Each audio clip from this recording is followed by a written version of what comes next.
To succeed in regional play, you have to have local people on the ground in whichever capacity it means, whatever product you're building. Is it sales? Is it customer support? Mostly sales and marketing that has to be localized. Without that, you would be shooting blank. Every country had solid sales and marketing functions on the ground. So then you are able to support local needs better rather than operating from HQ. So that's consumer space. But again, every model would be a bit different. Welcome to Brave. Learn from Southeast Asia's best tech leaders. Build the future, learn from our past, and stay human in between. No BS on success. I'm Jeremy Au, venture capitalist, serial founder, Harvard MBA, science fiction nerd, and dad of 2 daughters. Every week, we debate startup news, interview changemakers, answer listener questions, and share personal insights. Join our movement of over 40,000 members and get transcripts, resources, and community at www.bravesea.com. Stay well and stay brave. You don't want to miss Geeks on a Beach, the unique premier startup conference in the region. Join us from November 13th to 15, 2024 at J Park Island Resort in Mactan, Cebu. This event brings together tech enthusiasts, investors, and entrepreneurs for 3 days of workshops, talks, and networking. Register at geeksonabeach.com and use code BRAVEC for a 45% discount for the first 10 registrations and 35% off for the next ones. Hey, Audra, really excited to have you on the show. Pleasure to be here. Well, it was fun being on the same E27 echelon panel. And I was like, you know what? They didn't record this. We're sharing this. We got to have another conversation with you on top of this. So excited to have you share your story. Audra, could you share a little bit about who you are as a person? Sure. I grew up and studied in Lithuania. And 15 years ago, I arrived to Malaysia. And that's where my, I would say, startup entrepreneurship buck started. Because within the very first year, I joined a team who is Joel, Neoh, and Khailee were building their first startup. So the OGs of 2008 startup ecosystem in Malaysia, they were building their first startup. It seemed to be fun. When we met first time, there was a lot of laughter in the room. And I was like, okay, this is a good team to work. So, and 15 years later, I still work with Joel on the so-called fourth venture together, because we built a media company back in 2009, e-commerce Groupon, that was 2010. 2015, we started FinTech KFit Fave, and only last year we set up a fund. So that has been my journey throughout.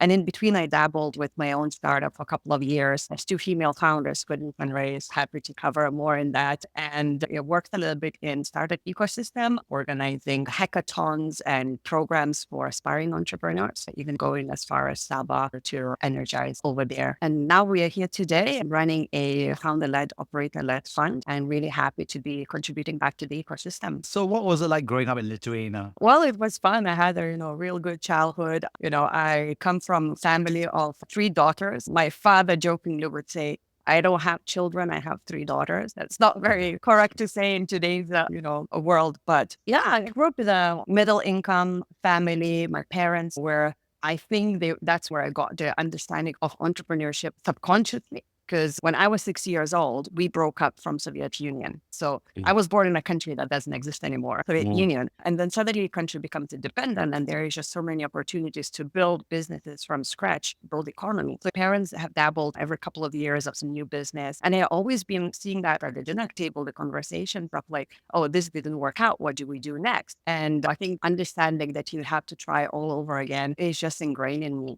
So I think when I was growing up and I was choosing things to do, I studied linguistics and I'm like, I want to be a teacher. But then actually down deep, I was like, that's not what I want to do. And I took up a second major in business administration. And later, a few years down the road, I started working in business aspect. And that's where I realized that actually, whatever you take, it's up to you what you want to create out of that. So maybe I'm grateful to my surroundings and family for subconsciously growing those values into me. So were you like the oldest, the middle, the young child? Which one? I'm so curious. I'm the youngest one, which can do whatever she wants. It was 0 expectations because, first 2 had expectations to study this, work that. For me, it was, you're the third one, do whatever you want, whatever makes you happy. And so were you like very studious because of that? Or were you very rebellious? Were you the funny one? I mean, how did that show up as you became a teenager, as student? My grades were good, but I was always at the back of the classroom with the bad boys. So I had a good balance of have fun, but yet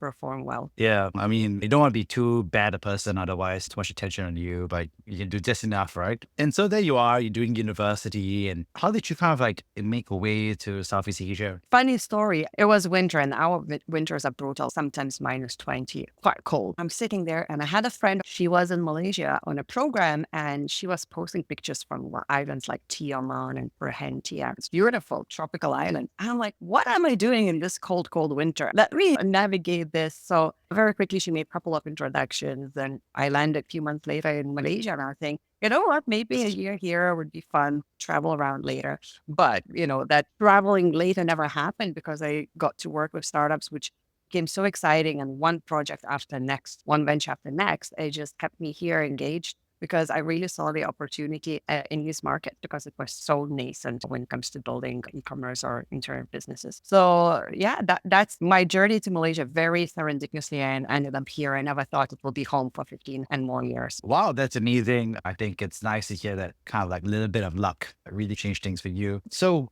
how did you end up working at that first startup? I mean, I think it's one thing to be like, hey, I'm going to go to a warm place for the winter. Another place to be like, hey, let's build a startup together, right? In this country. I think that when I reflect back on any of my career moves, decisions to take up one or the other opportunity, it's always been, is it going to be fun? Am I going to learn something? Am I going to work with great people? So when I was already in KL, I was like meeting people, networking, and I was like, who is here working on some stuff that is interesting, that's meaningful? I would want to speak to those people. So very randomly, a friend of mine gave me an email of Khailee at leapsays.com. Me being me, I even didn't Google what they do.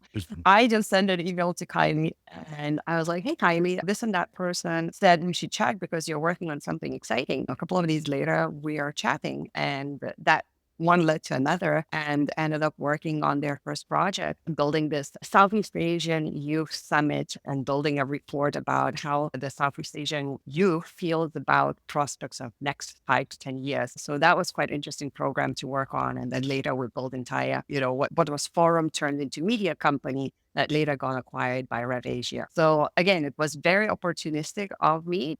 I believe if you verbalize what you want, things do come to you because that's pretty much all what I've done came that way, that you just speak to people and opportunities present themselves to you. Yeah, obviously Khailee is now a legend in the Southeast Asia ecosystem. What was he like back then? You met him for the first time. Both of you were in your first time founder mode. What was it like? Yeah, we were young kids, 25 years old, figuring out what to do. And there was a lot of hustle, late nights, figuring the strategy, what the best way to go about it. It was a lot of fun. And I think what I appreciate from the early teams back in the days and later Groupon was that everyone cared about people. Right. So Khailee, Jewel always prioritize people and never compromise over results of the business, deals, and what's or not. So I think that instilled the culture from very early days that followed in the later years. And I just had a massive fun. Like our office was a bundle with the full enough with after parties. That were the crazy days of the startups back then. We had a lot of fun for sure. Yeah. And what's interesting is that there you were building a first company. What was that first company about from a media perspective? What started as a youth forum, like literally back in 2009, it was a sort of quora of young people talking about opportunities, potential challenges. That turned into affiliate advertising platform, helping brands to reach out to the younger generation for the brand positioning and promoting their campaign. That later turned into media company where it's local news aggregate, which what we see is being today. So quite a few pivots. I think that's the real journey of every startup, that you start with something smaller, see opportunity, and you progress in building business cases. Yeah. And then there you were after that first company, and then you started to build a second company. What was the context of that? Oh, yeah. Opportunity to present it. Suddenly the same youth sense team saying, let's pilot with this e-commerce business that's coming up in US. And in 2009, 2010, we were looking up to US a lot, saying what works there, let's replicate businesses here. That was the ecosystem back then. And deal sites, discount sites were growing really rapidly. So we carved out a small team within the company saying, let's experiment, let's build that. And that was quite fun to see that every single day that we just started building, launched the first landing page, we see 10 different websites coming up in the same space, from daily deal, milky deal to whatever deal. Little did we know, 6 months down the road, Groupon International comes down to the market here and says, okay, we want to acquire. So which one we're going to acquire? And it ended up being our company, Groups More. And then later the team went on to operate Groupon for a number of years in this region. So yeah, we've seen opportunity. We carved out the team. Let's experiment. And then it turned out to be a spin-off business. What was it like building that? Because obviously the Groupon deal was super hot. Obviously today it's no more, but at the time, super hot. So what's the inside view? I still remember our first deal, 5 ringgit for ice skating in Sunway. That sounds like a good deal, I gotta say. That's a good deal. And the second deal was archery. I'm like, who's going to go archery, right? It's so random. But when you start, we just grab opportunities, whatever is possible, and low entry point. It was very interesting to work in a fast-paced growth company because 2 days, 2 weeks, 2 months later, the team has outgrown itself. We really needed to move up in different offers and split the teams and segregate ourselves from sales and Groupon. So that's where the decision came to spin off 2 companies instead of 1. And then suddenly all the other players in the ecosystem saying, how do you guys do that? And honestly, it was probably like a combination of a luck and market adoption and execution. It was just heads down execution, getting the best, hungriest people to work on it. But it was very interesting to see that. And then, fast forward 6, 7 years later, we got to acquire that Groupon. So that's also quite interesting twist that doesn't happen very often in the ecosystem. So yeah, we went full circle with Groupon being built, being acquired, and then repurchasing it back in our care. Why did you decide to repurchase it? Well, it was a good opportunity, a good deal on the table. So 2015, that's when we came out to build what was then a fitness membership app called KFit. The ClassPass models were on the rise. Again, in the US market, we being passionate about fitness, we were like, oh, that's a great opportunity. Let's do that. And within first year of running KFit,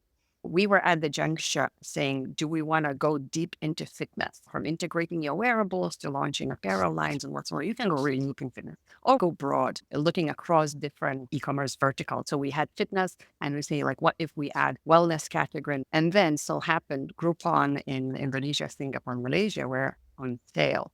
We were exiting the markets because for international, it was quite hard, maybe more difficult to manage our regions and meet the growing demand in the markets in terms of product offerings and whatsoever. So we were like, look, we know the business, we know the team, we could integrate into our platform, we can leverage on the business as a cash cow because deals were still cash cow of a business model, and then innovate on top. So that's where the QR-based payments came out in 2016, and that was even before RapPay, GoPay. So we were like, then we start looking to China, saying, what is China doing? Let's replicate that in Southeast Asia. And that's where we inspired by Alipay said, what if we dabble with mobile payment and loyalty aspect? So on top of all the Groupon business model, we build payments. So that was our transition from green to pink. Was quite a journey. It's when we had to integrate teams, culture, not only technology. So I was working on those projects on how do we merge and make sure everyone is buying into the same vision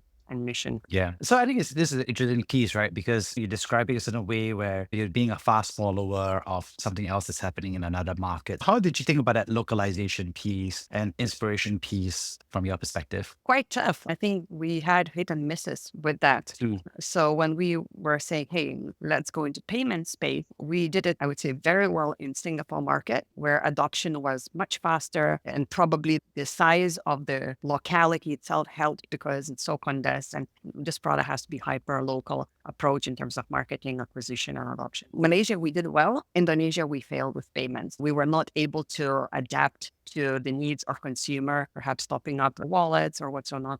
For us, it was payment aggregation rather than the wallet model. And I think that's what Indonesia needed. So while we had the objective to go in and localize, but we also failed in certain market. And looking back, it's probably taking bets on how do you diversify your team, how do you prioritize, and which opportunities you want to tackle. So yeah, it was hit and miss when localizing as well. And I think what's interesting is that you also use this as a way to inspire yourself in terms of the right product for the right market. So how did you go about that search process? I mean, there's so many ideas to borrow from the US. There's so many ideas to borrow from China as well. Is it like a whiteboard? Is it an Excel spreadsheet? You're voting? How does that work across your cluster of superhero co-founders who are like the Avengers? A lot of late nights, a lot of whiteboards and meeting rooms, a lot of bouncing ideas, wireframing. We had a brilliant designer back then, UI designer, who would be like on the fly wireframing while we talk about different models. And we're like, yeah, we see this, we can visualize. And it's really about sitting and saying, which bet do we want to take? Where is the bigger opportunity? Obviously, no one is a future teller in that space. So you just take your bets and execute the best you can. But definitely, it was a lot of leadership flying from all the countries and having the offsite, having late nights and figuring things out. It's like taking a bet, which one will win. I gotta ask, like, were there any ideas that you remember that you threw away? That you're like, no, this is not gonna work for Malaysia and Southeast Asia. Oh, yeah. That was very early days when we just integrated Groupon into the new platform of Fave, and the payments were just kicking off. We didn't have lots of acceptance points. So we're like, we need to reinvent the deals. We need to gamify that.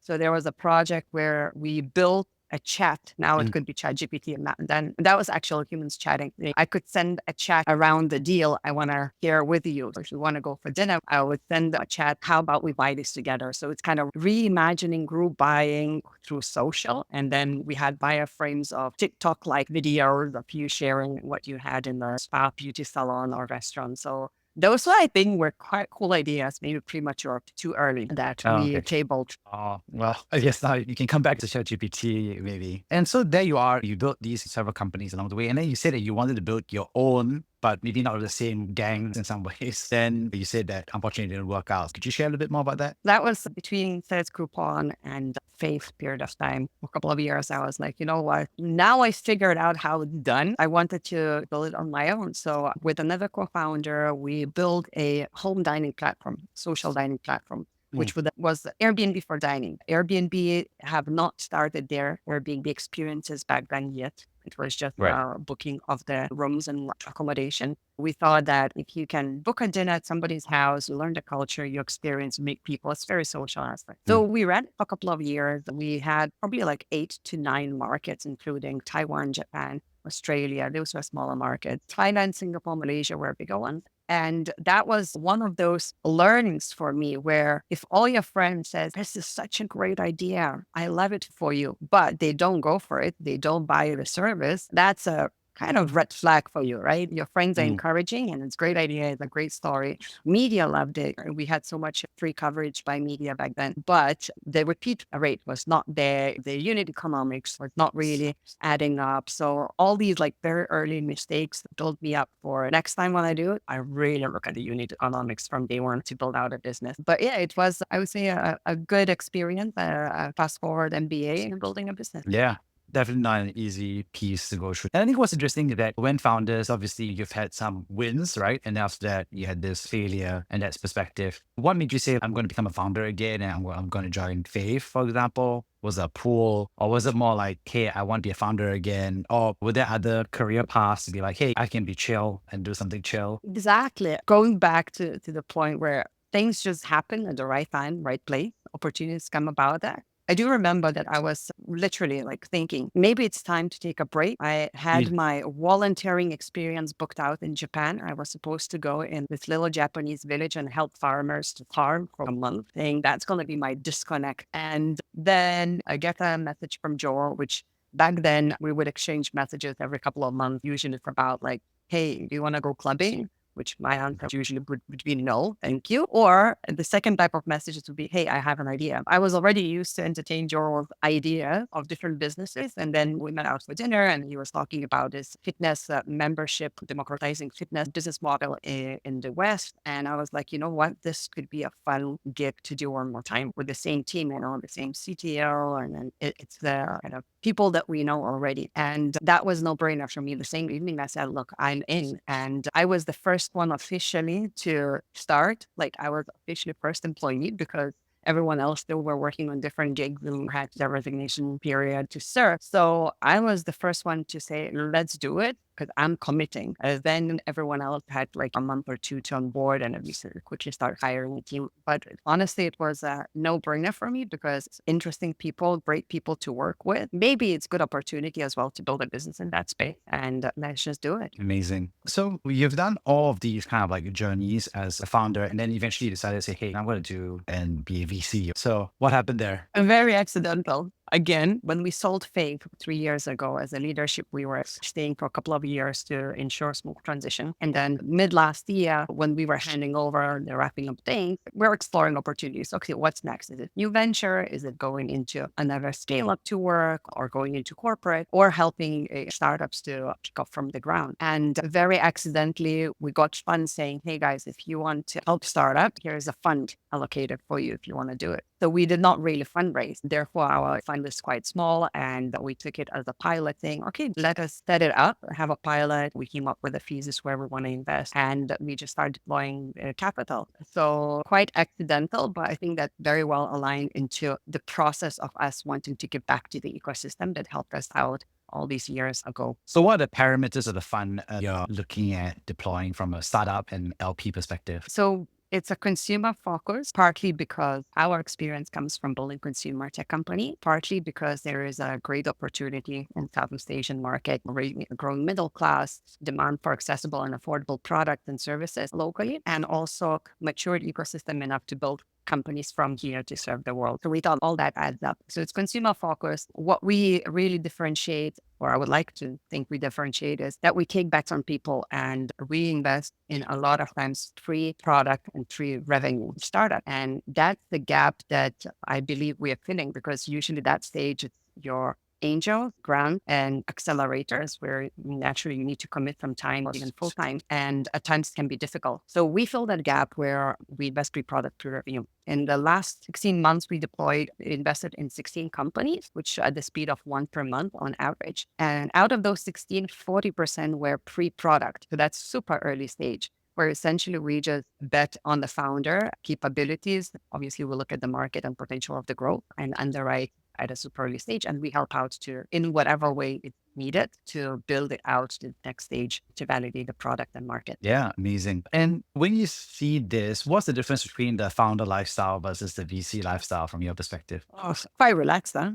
Well, I've been there as well. I've been a founder and I've been a VC, so swapping notes here. I'm laughing. Yeah. I think different stress level, because as a founder, you're so focused in one area. You want to be the best in what you do. The last 8 years running, you're attending only fintech events, only talking to fintech ecosystem. You're like so deep into it. And on the other side of the table, sitting at the investment side, it's so divergent. And that's what I love about it, because every single day I speak to startup building in different industries and different verticals. And you have to be on top of your game. You need to learn and go deeper and understand. So that's maybe engaging yourself in different capacity while you do not commit to deliver certain results for every single start, but you're there to support in whatever way possible, from introductions to other firms to helping to hire a team to setting up strategies. So get to dabble broader, which is quite fun and engaging. And I get to learn a lot during this journey as well. So it's quite rewarding. Amazing. What's interesting, of course, is that from my perspective, it's also as a VC, you get to travel a lot more. I think as a founder, you're in your room, whiteboarding aggressively. And then as a VC, you're flying to conferences in Indonesia, to Vietnam, Philippines, Singapore, just to do your trips and just to speak. But I think what's interesting as well is you also have a wider geographic mandate across Southeast Asia as well, because just doing Malaysia, you're doing the region as well. So how are you thinking about the geographic spread? Yes, mandated Southeast Asia, 6 countries predominantly in Southeast Asia. So you have to be on the ground to capture the super early stage where people are just thinking about the start. And I think that's the most challenging part, because a lot of deals and founders come through referral. So if you're not on the ground, you're barely going to get any. But also looking back, maybe in the last 1 year, organically, we invested probably 50% of companies that are in Malaysia, or it's Malaysian founders incorporated Singapore, and actually one case is Indonesia. And naturally, it's because your initial investment goes through your first and second layer of your network, the outreach effort. So it's been quite interesting to see the growth and development of Malaysian startup and ecosystem. And I think it's very well positioned to build great companies here, because operational costs to operate out of Malaysia is definitely lower compared to Singapore, and maybe at times Indonesia, depends on the setup. Different talent, and also how we work with our companies is kind of identifying, is this a product that's gonna be global from day one, or is it gonna be serving local market or markets in the region? Because if you're building global, if your mindset is to build global product from day one, you're not limited to only Malaysian talent. We have one company, very recent investment, early stage, serving the globe with the product, and able to onboard people from San Francisco to work for a Malaysian setup just because everyone is able to work remote. If you find people passionate about what you're building and that makes sense, you can attract people from various regions as well. That's why I'm quite hopeful for Malaysian startups building not only for Malaysia, also for the region or globe. Yeah. And when you think about consumer, what are some quirks or what are some nuances? Because you learn that as a founder, you also applying that experience as a VC, you're also seeing that now across many divergent countries. What do you think are some nuances that folks may not know if they're not in consumer or they are not in Southeast Asia about this consumer Southeast Asia thesis? My biggest pet peeve when I see slide with market size, saying Southeast Asia market size, addressable market size. In reality, it's not. Even taking Indonesia, a lot of products are being built for metro areas, right? Not in Indonesia, which is so vast. Distribution is very difficult and affordability is also an issue. So really depends what kind of product and solutions you're building. But in reality, Southeast Asia is just super fragmented. Even integrating various payment options just to enable accessibility in payments on or whatever product you're building, you have to integrate deeply with a lot of local providers. It's getting better with interoperability and all, but it's still quite fragmented. User behavior is super different, right? Where, let's say, if a D2C startup is building out in Singapore, would have a very beautiful website, optimize the conversion out of that, and do quite a number of sales through the website. Where in Indonesia, D2C companies don't have websites anymore. It's just Linktree, driving into, Shopee, live sales, and different marketplaces. And that's very different user behavior and consumer behavior that you need to understand and adapt. And if you're running same brand company, you need to localize in that sense into your channels, payments, and then your distribution has to make sense. Your costing has to make sense. So it's a lot to take in, especially when you build consumer company. If that's in the CPG category, if that's tech, also different challenges to build. So exciting, big market, big demand, lots of gaps to be filled. But also as a founder, you have to be quite focused on what you want to deliver for which market and how to bet on which feature comes in first, which market comes in first. So you have to do a lot of modeling and betting. I think you're one of the few founders that have also built consumer, but also multi-country, because most people who build consumer actually tend to focus on one country and actually try and go as deep as possible. Maybe it's different consumer products. How do you think about that strategy versus a more focused one single country strategy? To succeed in regional play, you have to have local people on the ground in whichever capacity it means, whatever product you're building. Is it sales? Is it customer support? Mostly sales and marketing that has to be localized. Without that, you would be shooting blank. And I think we learned that from very early days and where we wanted to do local news aggregation in Philippines, but we didn't have local team there. How can you do news, which is so fast-paced, without having people on the ground? Then when we started KFit, in the first 6 months, we did 8 markets and we immediately hired local people in every single market. Same was with Fave. Every country had solid sales and marketing functions on the ground. So then you are able to support local needs better rather than operating from HQ. So that's consumer space. But again, every model would be a bit different. If you do product, and then you'll find good distribution partners and scale that, or logistically you figure out how you can serve beyond just Southeast Asia. So it depends on the model, but having understanding in local market and having local people to execute is that strategy. Yeah. And I think what's interesting is that you've also made a set of decisions about a technology stack, right? So obviously you've started out in the deal side, then you're doing the payment side. So there's actually in some ways more complexity, I would say, that you've also been trying to figure out. So what do you think is the best amount of technology or play? Because I think you see a lot of founders like overbuild, like in the sense of like they build something like way too advanced for a Southeast Asia market. And then other people are making it too Chinese, whatever the one-to-one copy is. So I'm just curious, what do you think is the just right component? I wish I would have an answer. Honestly, every single time it's just different things you dabble and play with. I think looking back at Fave journey, we had quite a bit of legacy to integrate. Taking over some tech, you need to integrate. So then that's your point. Do you integrate or build from scratch, which takes longer time? During a period of Fave, we have acquired a couple of companies. We bet on the new use case like table ordering, and we dabbled on a bit of that. And we acquired a couple of companies in that space to integrate technology. And we quickly realized that it's better to rebuild because that's going to be easier interface with all the other tools. So it's the opportunity cost you have to evaluate. Buy versus build. If you buy, how do you integrate? What's the effort? And so that's maybe advanced stage where trying to serve more use cases, more markets. When you just start from scratch, the leaner, the better. And I think that's what everyone's teaching. Start simple, don't overcomplicate, and always prioritize user experience. Because a lot of times when business people interact with product people, there is always a good business case, right? That's really nice. But if you compromise user experience, users are so demanding.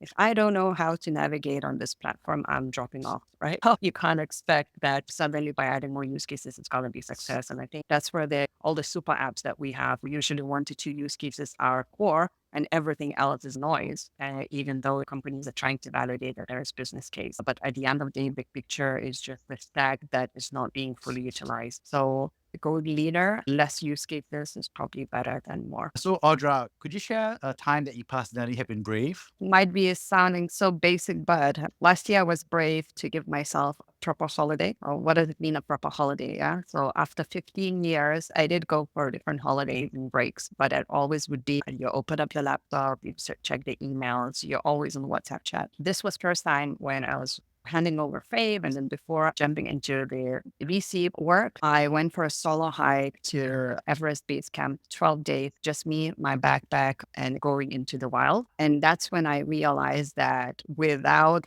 digital interruptions, without internet, by choice, without shower for 7 days, not by choice. You're just with yourself, your thoughts, you're present in the moment, you're enjoying. And I think that's one of the things that I truly recommend for everyone, to be able to disconnect so that you can recharge emotionally, physically, you get your motivation back, you get your white years, new perspective, and couple that up together with maybe better nutrition stories and workouts and good sleep. That's when you really, really prioritize yourself. And I think for many years, I did not do that. So now that's my new playbook, sleep, exercise, eat well, go out in nature, be present, because only when you provide for yourself, you can provide for others as well and take care of others better. So yeah, being brave to go on holiday with no phone. That was great. Thank you so much for sharing, Audra. On that note, I'd love to summarize the 2 big takeaways. First of all, thank you so much for sharing about your childhood growing up as the youngest of 3 girls and being able to be free to do whatever you want while also being rebellious and having good grades, and how you found through luck and serendipity, you found yourself in Malaysia. Secondly, thanks for sharing about your experience as a founder, not only multiple startups, but also building multiple times from the same geography, same thesis on consumer with the same team. But it was fascinating to hear about how you thought about product market fit and iteration and localizing the right models from the US and China. Lastly, thanks so much for sharing about your experience building a VC fund. And I thought it was fascinating for you to share about how you think about consumer and how it varies across the region, and how founders should be thinking differently about how to approach the business in a way that makes sense